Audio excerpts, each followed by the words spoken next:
Hello everybody, my name is Charlie Nesmith and I teach band at Shelburne Middle School. Welcome to the Parent and Student Zoom training. There are two main programs that people use for video conferencing and for video classes. One is Google Meet and the other is Zoom. Zoom has a lot more features and I think a lot more teachers will be using that one. That's the one we're going to focus on today. Before we can get started, you're going to need to download the Zoom app. It's available for Mac and Windows. It's available for Chromebooks.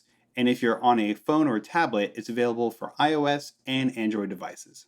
To download Zoom, go to zoom.us, and if you scroll all the way to the bottom, there's a little thing right here that says Meetings Client. That's what you want. So if you click that, now you can install it for your operating system right here. If you're using your phone, go to your respective app store and download it there. When you first start Zoom, it's going to look like this. Now, at some point during the setup process, it may ask you for permission to use your camera's audio or video, in which case you'll need to grant it that permission so that the app works properly. If you ever get a message that says join with audio, join with video, or join with computer audio, you'll need to click yes in order for this to work correctly. You can always mute your audio later or disable your video later if you wish, but make sure when that prompt comes up that you click it. One more thing, you don't need to create a Zoom account to attend a Zoom meeting, but I highly recommend you do it because it saves your name and all of your settings in future meetings. There are two ways to join a meeting. One is the manual way. That's when you click join, and then you'll have a number that's the meeting ID, and you type that in, and then it will prompt you for a special password, and then you can join that way. The other way you can join a meeting is by getting a hyperlink that automatically fills in the name and password for you. There's a few settings you're going to want to change before we get started. If you look on the right-hand side, there's a little gear icon, and that brings up your settings. On the left-hand side, your audio and video buttons will allow you to select which audio and video interface you would like to use. So here you can see my microphone, I'm talking, and it's showing good signal. And you can change your microphone here. I have a lot installed, but change to whichever one that you want. I also recommend that you press and hold space key to temporarily unmute yourself. This way you can stay on mute until you want to talk and then just hold the space button to talk. And here is the video tab. You don't need to change too much here. So as long as your video is visible, you're good to go. Lastly, virtual background is pretty cool. So if you don't want everyone to see all this stuff behind you, you can enable a variety of backgrounds. Yeah, that's nice. All right. Yeah, I'm feeling that. Little beach action, some aurora borealis. That's nice. You can even add your own. So I added this one right here, these sound bars, or this little cool sound wave thing. You can just click this button right here to add an image or a video to display behind you, which is pretty cool. Once you get into a meeting, there's a number of settings that you're going to want to check. Okay, down here in the lower left-hand corner has a little microphone icon. And right now, I am muted, as indicated by the red slash. If you click there, now everyone can hear me, and now they can't. And you can also use your space bar if you set that up. Now, if you click this little triangle right here, it allows you to select your microphone and your speakers if you have multiple installed, which is pretty cool. Same thing for video. If you don't want to share your video anymore, you press this video button and you're gone.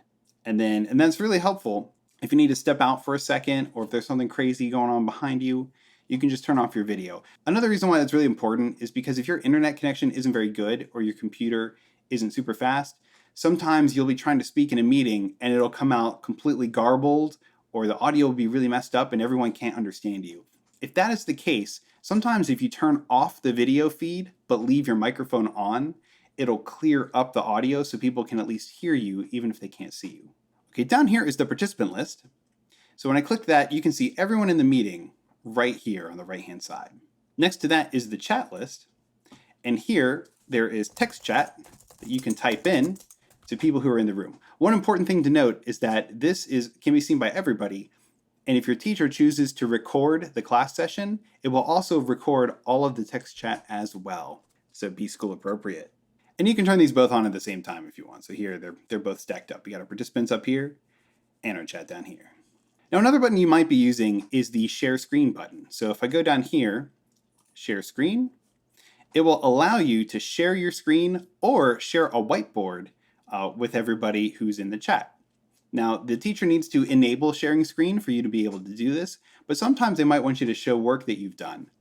So I'm just going to select the whiteboard for now, share, And I get this cool whiteboard. I can write all kinds of stuff on it. Put some stamps on there. You can draw things, so that's pretty cool.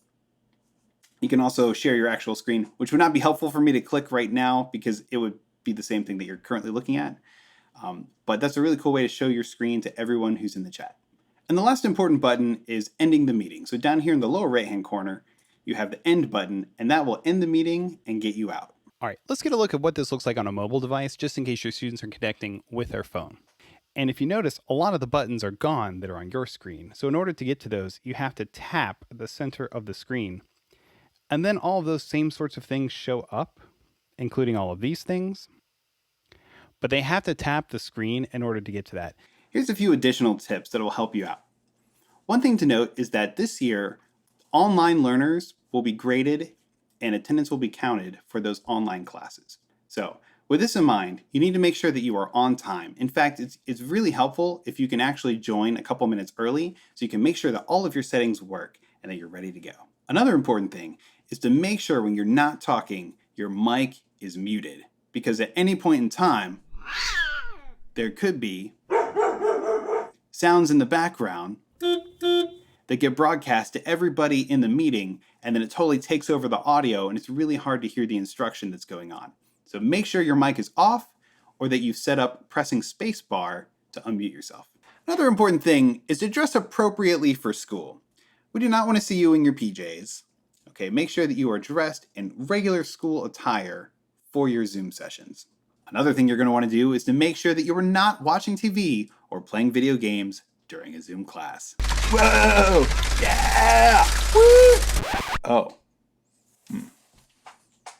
It's really helpful to let other people in your house know that you're going to be on a Zoom call so they don't accidentally walk behind you or make a lot of noise while you're trying to learn. Finding good lighting is also really important. If you have a bright light source behind you or you're in a really dark room, no one's going to be able to see you. It's going to be very difficult. So make sure that you are positioned in front of a light or in front of a window so everyone can see your beautiful smiling face. A lot of these sessions are going to be recorded by the teacher, so just keep that in mind, that the things that you say and the things that you type are going to be recorded and other people could possibly see them later. So make sure that everything is school appropriate. Now I know on TikTok, there's been a lot of Zoom pranks that have been suggested by members of TikTok.